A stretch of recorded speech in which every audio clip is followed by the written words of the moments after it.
ಚಿಂತನ ಚಿಂತನೆ ಹಾಗೂ ಚಾರಿತ್ರ್ಯ. ಪ್ರಸ್ತುತಿ ಅಮಿಷಾ ರಾಜು ನಾಯ್ಕ್. ಮಾನವ ತನ್ನ ಹೃದಯದಲ್ಲಿ ಏನನ್ನ ಆಲೋಚಿಸುವನೋ ಅದೇ ಅವನಾಗಿರುತ್ತಾನೆ ಎಂಬ ಮಾತು ಕೇವಲ ಮಾನವನ ಇಡೀ ಸತ್ತೆಯನ್ನು ಮುಂದಿಡುತ್ತದೆ.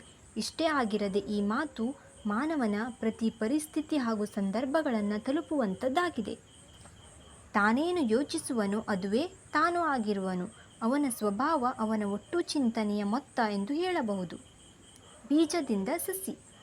ಬೀಜವಿಲ್ಲದೆ ಸಸಿ ಹೇಗೆ ಬಾರದೋ ಹಾಗೆಯೇ ಮನುಷ್ಯನ ಪ್ರತಿಯೊಂದು ಕ್ರಿಯೆಯು ವಿಚಾರವೆಂಬ ಅಡಕ ಬೀಜಗಳಿಂದ ಹೊರಹೊಮ್ಮುವುದು ಮತ್ತು ಅವುಗಳಿಲ್ಲದೆ ಹೊರಹೊಮ್ಮಲಾರದು.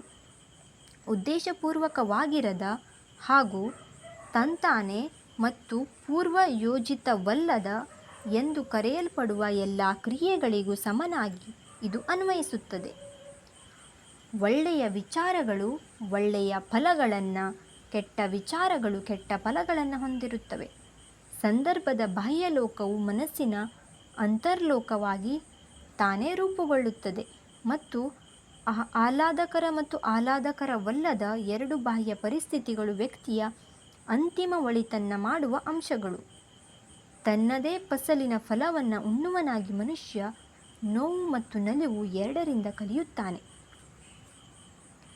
ತ್ಯಾಗವಿಲ್ಲದೆ ಯಾವ ಪ್ರಗತಿಯೂ ಸಾಧನೆಯೂ ಸಾಧ್ಯವಿಲ್ಲ ಮತ್ತು ತನ್ನ ಗೊಂದಲಮಯ ವಿಚಾರಗಳನ್ನು ತ್ಯಾಗ ಮಾಡಿ ತನ್ನ ಯೋಚನೆಗಳ ಅಭಿವೃದ್ಧಿಯ ಮೇಲೆ ತನ್ನ ಮನಸ್ಸನ್ನು ಕೇಂದ್ರೀಕರಿಸಿ ಮತ್ತು ತನ್ನ ಸಂಕಲ್ಪವನ್ನು ಮತ್ತು ಸ್ವಾವಲಂಬನೆಯನ್ನು ಬಲಿಷ್ಠಗೊಳಿಸುವ ಮಾನದಂಡದಲ್ಲಿ ಮನುಷ್ಯನ ಲೌಕಿಕ ಯಶಸ್ಸನ್ನು ಅಳೆಯಲ್ಪಡುತ್ತದೆ.